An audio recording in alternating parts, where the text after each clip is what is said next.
My name is Bonty, and I'm stepping in for my supervisor, Stephanie, who's in the front row. Basically, a little bit of background about myself. I'm a writer of children's stories based on Botswana's indigenous knowledge that is rapidly dying out. So I'm very passionate about indigenous knowledge systems, how they're created, why they're created, and basically, because I'm a book writer, it's important to me how that information is disseminated. I work for OneWorld.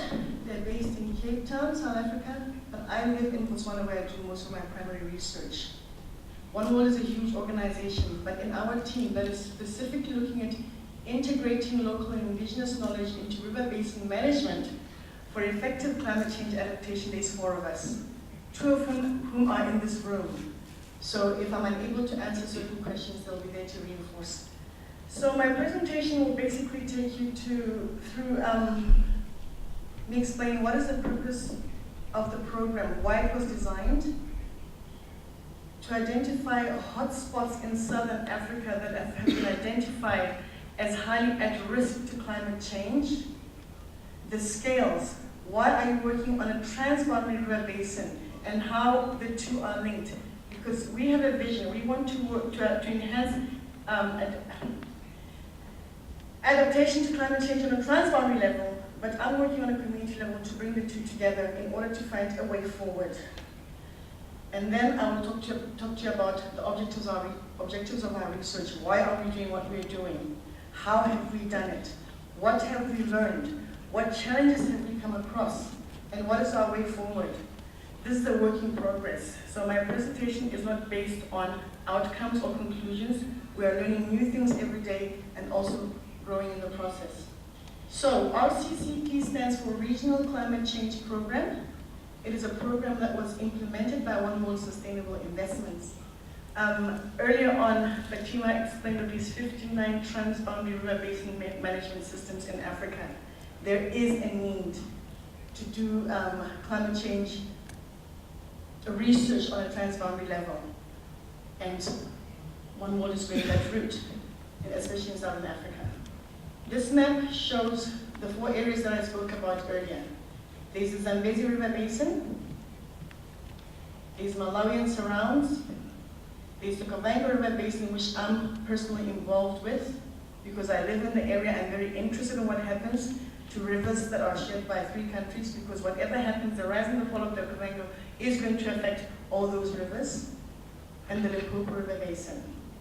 Why are we working on a transboundary basin level? It's necessary. Nobody's doing it, and somebody has to do it.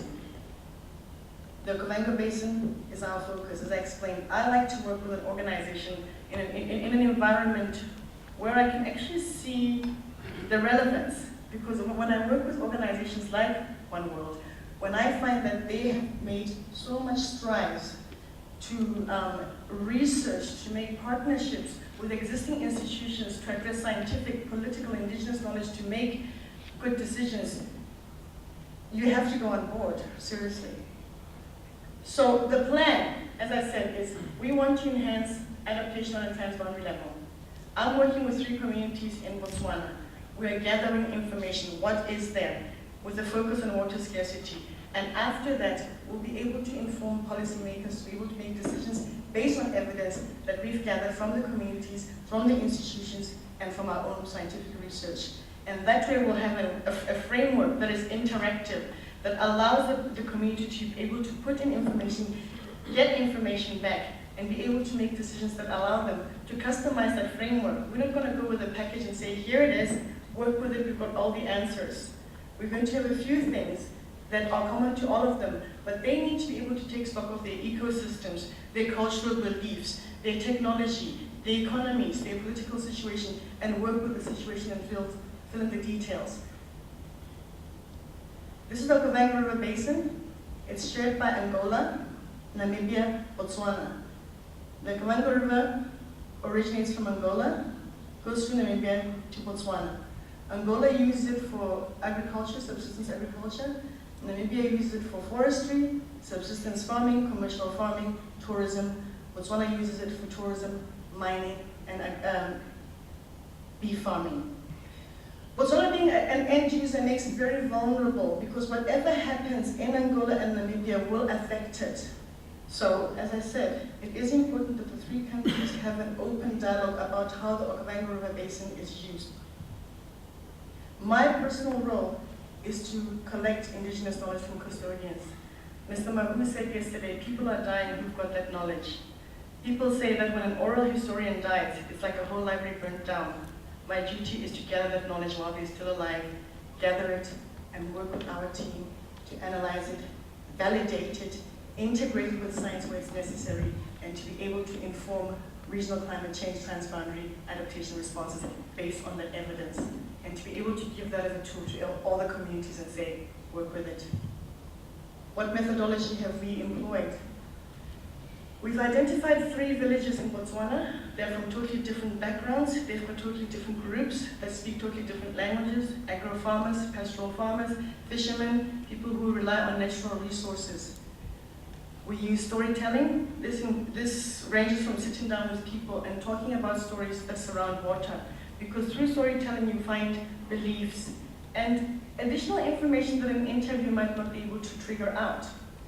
We have individual interviews, we have focus groups, I do household surveys, shadowing, I go into fields, follow people around, I go with women who go to harvest stuff for basket making, I hang out with fishermen, I create, I find existing traditional festivals to find out why do they do the dances they have, and how is that related. For instance, there's harvest festivals, there's rainmaking festivals, these are still relevant to people's lives. And it's important to document all of this information. My key focus is water. As we know, water is everything. Without water, we might as well all go home. Water is also one of the few commodities that leaves very little room for elitist and ownership. In my research, I'm interested in rivers, pans, ponds, reticulated dams, rain harvesting, people's perceptions. How do they perceive water? How do they forecast drought? How do they forecast floods? What do they do in the event that or what have they done in the event that there was drought or flood? What natural resources do they harvest from the river? What are they? What are the characteristics that make them edible or give them the quality that gives them an economic value? How do they harvest it? How do they store it? How do they preserve it for future use? How are their livelihoods affected by the lack of or the abundance of water? And what they know, how do they take that and share it with the youth and other societies and communities that are in the area? Gender is very important. Most households in the areas that we are researching are headed by females. They've been the most cooperative. They're the ones that want to engage. What shall we do? What can we do? You know, they're very generous with their information, generous with their time, because whatever decision they make is going to impact on their household and the future of their kids. The youth are there's a lot of apathy. They think climate change is something out there that some big man in the sky only has a control of. Why should they care? In my work, I work with unemployed youth using industrial theater to share messages. So I'm hoping that we can bring aspects of theater to sort of spread knowledge and awareness about climate change in the region. What are the lessons that we've learned? It's necessary to identify nodes in the region, existing structures, because they've done a lot of groundwork. And it's easier if we just form partnerships with them rather than reinvent the wheel. It just leaves less room for maladaptation or repeating mistakes that they've made. We're working with OCOCOM, the Permanent Okavango River Basin Committee. They have been given the political mandate to monitor what happens in the Okavango Basin. And in return, they put us in touch with the Basin-wide Forum. These are made up of community leaders from Angola, Namibia, and Botswana who reach communities and bring up issues that are related to the use of the Okavango Basin in their specific respective countries. We also have to look beyond the obvious. There are certain things that are hidden, like vulnerabilities. Botswana is a very stable economic force, so somebody might go there and think there's no issues here, there are no poverty issues, there are no vulnerable groups, because government offers subsidies for agriculture, for taps. But were the economy to plunge, a lot of vulnerable groups would come out, so it's important for us to unearth that during our research. Also, indigenous knowledge is quite intricate, so things aren't always obvious. You need to find key informants that can help you decipher that information and find out if a community says, if you cut the camel thorn tree, you'll create drought. And somebody says, well, what has that got to do with climate change? You need to find somebody else to decipher that. The camel thorn tree, just for your information, is considered like a natural reservoir. It's got little hollows. So during the rainy season, water collects there. During droughts, men go in with pipettes, suck the water out. So if everybody were to cut that tree for firewood, they would be destroying national pipettes. These are things that it's very easy to miss if you're just collecting indigenous knowledge without actually analyzing it and thinking about it. And it also makes the evaluation process later easier, because indigenous knowledge does need to be open to public scrutiny, and we're trying to make it as watertight as possible. Challenges. When we go into a community, I think people, you put a lot of time building trust, and people tell you their issues, and they share their knowledge, they share what they know, what they do, but they expect something in return, and that might be make our problems go away. Now we've told you what we know, but what are you going to do for us in return? And we might not always be able to meet that expectation, except knowledge sharing and enhancing adaptation using what they know. The handout mentality is very prevalent in Southern Africa. Donors and governments have gone in to give communities whatever it is they need without question. So they are used to sort of putting their hand out and thinking, oh, it's too hard, somebody will take care of it. Well, with our framework, we don't want to go that route. It's been used and it's failed. We want them to be able to have a tool that they can use that is useful, because it addresses some of their beliefs, some of their practices, and it's something that can take them hopefully a step further and gives them a voice. Sample representativity. I'm working with 3 communities, and we are hoping that by the time I've gathered all there is, that these communities are representative of the basin. Angola, Botswana, and Namibia have got historical, social, and economic ties. So we are hoping that these 3 villages that I'm working with will be able to provide us with links that represent what's going on in the basin on a community level. Okay, and to scale up to basin level, we have an agenda, but maybe the countries in the areas concerned might have another agenda. It might be HIV, it might be something else, it might not be climate change. What institutions are there that are driving their agenda? So this is something that we're up against. It's a time-consuming exercise to go into a community and build trust and get them to share their knowledge.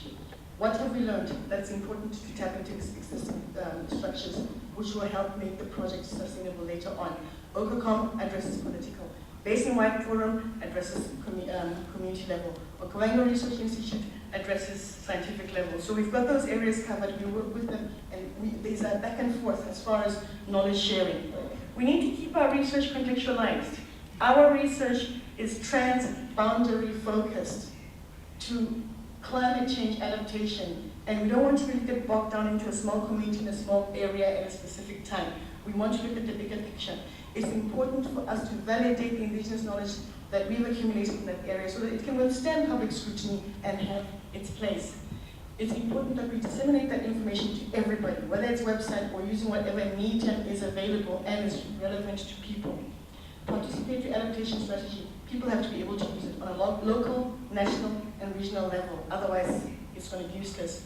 Engage with institutions that are already on the ground, so that when OneWorld moves out, those institutions can continue with their agenda so that it's sustainable. Thank you.